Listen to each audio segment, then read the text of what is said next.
എല്ലാ വിദ്യാർത്ഥികൾക്കും പുതിയൊരു വീഡിയോയിലേക്ക് സ്വാഗതം.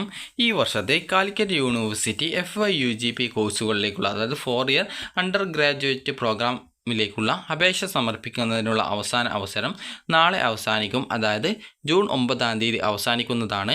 ഇതുവരെ അപേക്ഷ സമർപ്പിക്കാത്ത വിദ്യാർത്ഥികൾ ഉണ്ടെങ്കിൽ ഉടൻ തന്നെ അപേക്ഷ സമർപ്പിക്കേണ്ടതാണ്. അപ്പോൾ നാളെ വൈകുന്നേരം വരെയാണ് വിദ്യാർത്ഥികൾക്ക് ഈ ഒരു അപേക്ഷ ഓൺലൈനായിട്ട് സമർപ്പിക്കാൻ സാധിക്കുക. admission.uc.ac.in/admission എന്നുള്ള പേജ് വഴിയാണ് വിദ്യാർത്ഥികൾ നിങ്ങളുടെ അപേക്ഷകൾ സമർപ്പിക്കേണ്ടത്.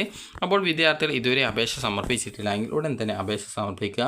നിങ്ങൾക്ക് എങ്ങനെ സ്വന്തമായിട്ട് ഈ ഒരു അപേക്ഷ സമർപ്പിക്കാം എന്നുള്ളതിനായിട്ട് ഹൗ ടു അപ്ലൈ ഓൺലൈൻ എന്ന് പറഞ്ഞുള്ള ഒരു യൂസർ മാനുവൽ കൊടുത്തിട്ടുണ്ട്. അതുപോലെ തന്നെ ഫീസ് സ്ട്രക്ചർ നിങ്ങൾക്കറിയാം. സെൽഫ് ഫിനാൻസ് കോളേജ് ഉണ്ട്, എയ്ഡഡ് കോളേജുകളുണ്ട്, അതുപോലെ തന്നെ ഗവൺമെൻറ് കോളേജുകളുണ്ട്. ഗവൺമെൻറ് കോളേജുകളിലേക്കാൾ ഫീസ് കൂടുതലായിരിക്കും സെൽഫ് ഫിനാൻസ് കോളേജുകളിൽ. അതുപോലെ തന്നെ എയ്ഡഡ് കോളേജുകളിലും ഫീസ് കുറവായിരിക്കും.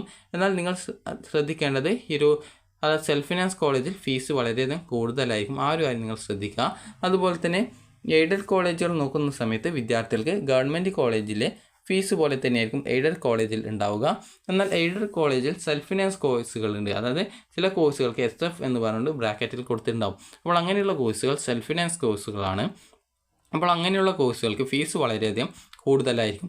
ഫീസ് കൂടുതൽ എന്നതുകൊണ്ട് ഉദ്ദേശിക്കുന്നത് നിങ്ങൾക്ക് സെമസ്റ്റർ ടൈപ്പിലായിരിക്കും പരീക്ഷ ഉണ്ടാവുക. സെമസ്റ്റർ എന്ന് പറയുമ്പോൾ 6 മാസം കൂടുമ്പോൾ ഉള്ള പരീക്ഷയാണ് സെമസ്റ്റർ എന്ന് പറയുന്നത്. അപ്പോൾ 4 വർഷം, അത് 4 ഇയർ അണ്ടർ ഗ്രാജുവേറ്റ് പ്രോഗ്രാം എന്നുള്ളത് ആയതുകൊണ്ട് തന്നെ നിങ്ങൾക്ക് 4 വർഷം, ഏകദേശം 8 സെമസ്റ്റർ ഉണ്ടാവും.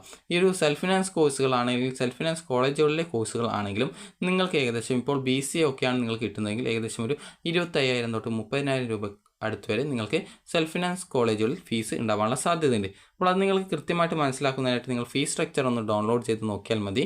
ഫീസ് സ്ട്രക്ചറിൽ കൃത്യമായിട്ട് എത്ര രൂപയാണ് ഫീസ് നിങ്ങൾക്ക് വരാനുള്ള സാധ്യത എന്നുള്ളത് കൃത്യമായിട്ട് ഇവിടെ കൊടുത്തിട്ടുണ്ടായിരിക്കും. ആദ്യം കൊടുക്കുന്നത് ഈ ഒരു ഗവൺമെൻറ് കോളേജുകളിലെ ഫീസായിരിക്കും. അത് വളരെയധികം കുറവായിരിക്കും. എന്നാൽ നിങ്ങൾക്ക് സെൽഫ് ഫിനാൻസ് കോഴ്സുകളിൽ നിങ്ങൾക്ക് എത്ര രൂപയാണ് സെമസ്റ്റർ ഫീസ് വരുന്നത് എന്നത് നോക്കാം. അപ്പോൾ ഇവിടെ കൊടുത്തിട്ടുണ്ട് ട്യൂഷൻ ഫീസ് എത്രയാണ് പെർ സെമസ്റ്റർ എന്ന് പറഞ്ഞുകൊണ്ട് കൊടുത്തിട്ടുണ്ട്. അപ്പോൾ BCA ആണെങ്കിൽ 21,000 രൂപയാണ് വരുന്നത്. അപ്പോൾ അതുപോലെ തന്നെ മറ്റ് കോഴ്സുകൾക്ക് എത്ര രൂപയാണ് സെമസ്റ്റർ വൈസിൽ, അത് 6 മാസം കൂടുമ്പോഴാണ് ഈ ഒരു ഫീസ് അടക്കേണ്ടി വരിക. അതുപോലെ തന്നെ യൂണിവേഴ്സിറ്റി ഫീസും കാര്യങ്ങളൊക്കെ വരുന്നുണ്ട്. അതുപോലെ തന്നെ ഇവിടെ നിങ്ങൾക്ക് വിവിധ വിഭാഗങ്ങളിലായിട്ട് ഓരോ വിഭാഗത്തിനും സ്പോർട്സ് കോട്ട അതുപോലെ തന്നെ മറ്റു വിഭാഗങ്ങളിലൊക്കെ ആയിട്ട് എത്ര രൂപയാണ് ഫീസ് വരുന്നത് എന്നുള്ളത് കൃത്യമായിട്ട് ഇവിടെ കൊടുത്തിട്ടുണ്ട്. അപ്പോൾ നിങ്ങൾ ഈ ഒരു ഫീസ് സ്ട്രക്ചറും കാര്യങ്ങളൊക്കെ കൃത്യമായിട്ട് നോക്കുക. അപ്പോൾ 21,000 രൂപയാണ് ഈ ഒരു BCA കോഴ്സൊക്കെ ആണെങ്കിൽ നിങ്ങൾക്ക് സെമസ്റ്റർ വൈസ് ഫീസ് വരിക. അതുപോലെ തന്നെ എക്സാം ഫീസും കാര്യങ്ങളൊക്കെ സെപ്പറേറ്റ് ഫീസാണ്. അപ്പോൾ ഈ ഒരു രീതിയിലാണ് ഫീസ് വരുന്നത്. അതുപോലെ തന്നെ വിദ്യാർത്ഥികൾക്ക് നിങ്ങളുടെ ആപ്ലിക്കേഷൻ ഇന്ന് വൈകുന്നേരം വരെയാണ് നൽകാനായിട്ട് സാധിക്കുക. അതുപോലെ തന്നെ പ്രീവിയസ് ഇയറിലുള്ള, അതായത് കഴിഞ്ഞ വർഷത്തെ ഇൻഡെക്സ് മാർക്ക് അറിയണമെങ്കിൽ വിദ്യാർത്ഥികൾ ചെയ്യേണ്ടത് ഇത്രമാത്രമാണ്. admission.uc.ac.in/admission എന്നുള്ള പേജിലേക്ക് വരിക. ഇവിടെ നിങ്ങൾക്ക് കൊടുത്തിട്ടുണ്ട് previous index mark 2024 click here എന്ന് പറഞ്ഞുകൊണ്ട് കൊടുത്തിട്ടുണ്ട്. ജസ്റ്റ് അതിലൊന്ന് ക്ലിക്ക് ചെയ്യുക. ക്ലിക്ക് ചെയ്യുന്ന സമയത്ത് വിദ്യാർത്ഥികൾക്ക് അടുത്ത പേജിലേക്ക് പോകുന്നതായിരിക്കും.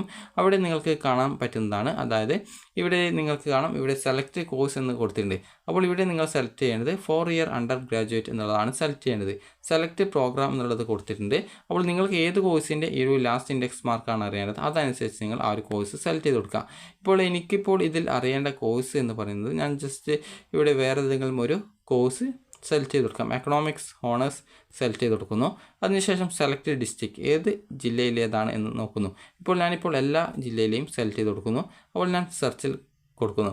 അപ്പോൾ സെർച്ച് കൊടുക്കുന്ന സമയത്ത് ഇവിടെ ഇതുപോലെ താഴെ ലിസ്റ്റഡ് ആയിട്ട് വരുന്നത് കാണാൻ പറ്റും. എയ്ഡഡ് കോളേജുകൾ അതുപോലെ തന്നെ, അതായത് ഓരോ എയ്ഡഡ് കോളേജുകളിലെയും ഞാനിപ്പോൾ എല്ലാ ജില്ലയും സെലക്ട് ചെയ്ത് കൊടുത്തുകൊണ്ടാണ് എല്ലാ ജില്ലയിലെ ആ ഒരു കോളേജുകളുടെ ലിസ്റ്റും വന്നിട്ടുള്ളത്. നിങ്ങൾക്ക് സ്പെസിഫിക് ആയിട്ടുള്ള ഏതെങ്കിലും ജില്ലയിലേത് മാത്രമേ അറിയേണ്ടതുള്ളൂ എങ്കിൽ ആ ഒരു ജില്ല മാത്രം സെലക്ട് ചെയ്ത് കൊടുത്താൽ മതി. അപ്പോൾ ഓരോ സ്കൂളിലെയും ഓരോ കോളേജിലെയും ജനറൽ വിഭാഗത്തിലെയും അതുപോലെ തന്നെ മറ്റ് വിഭാഗങ്ങളിലെയും ആ ഒരു ലാസ്റ്റ് ഇൻഡെക്സ് മാർക്ക് എത്രയാണെന്ന് നിങ്ങൾക്ക് ഈ രീതിയിൽ മനസ്സിലാക്കാൻ പറ്റും. അതായത് ഓരോ കോളേജിലെയും അതുപോലെ ഓരോ കാറ്റഗറി വിഭാഗത്തിലുമുള്ള ലാസ്റ്റ് ഇൻഡെക്സ് മാർക്ക് കൃത്യമായിട്ട് ഇവിടെ കൊടുത്തിട്ടുണ്ട്. ആ ഒരു കോളേജിൽ ഏതൊക്കെ വിഭാഗങ്ങളിലാണ് അഡ്മിഷൻ കൊടുത്തിട്ടുണ്ടായിരുന്നത് അതിൻ്റെ ലാസ്റ്റ് ഇൻഡെക്സ് മാർക്ക് കൊടുത്തിട്ടുണ്ട്. ആദ്യത്തെ ജനറൽ വിഭാഗമാണ്, അതായത് എല്ലാ വിദ്യാർത്ഥികളും ഉൾപ്പെട്ടിട്ടുള്ള ആ ഒരു റാങ്ക് ലിസ്റ്റിലേതാണ്. ബാക്കിയുള്ളത് അതായത് കാറ്റഗറി വൈസ് റാങ്ക് ലിസ്റ്റിൽ അഡ്മിഷൻ കൊടുത്തിട്ടുള്ള വിദ്യാർത്ഥികളുടെ ഡീറ്റെയിൽസാണ് കൊടുത്തിട്ടുള്ളത്. അപ്പോൾ ഈ ഒരു രീതിയിൽ നിങ്ങൾക്ക് കൃത്യമായിട്ട് നിങ്ങൾക്ക് ഓരോ കോളേജിലെയും ലാസ്റ്റ് ഇൻഡെക്സ് മാർക്ക് അറിയാൻ സാധിക്കുന്നതാണ്.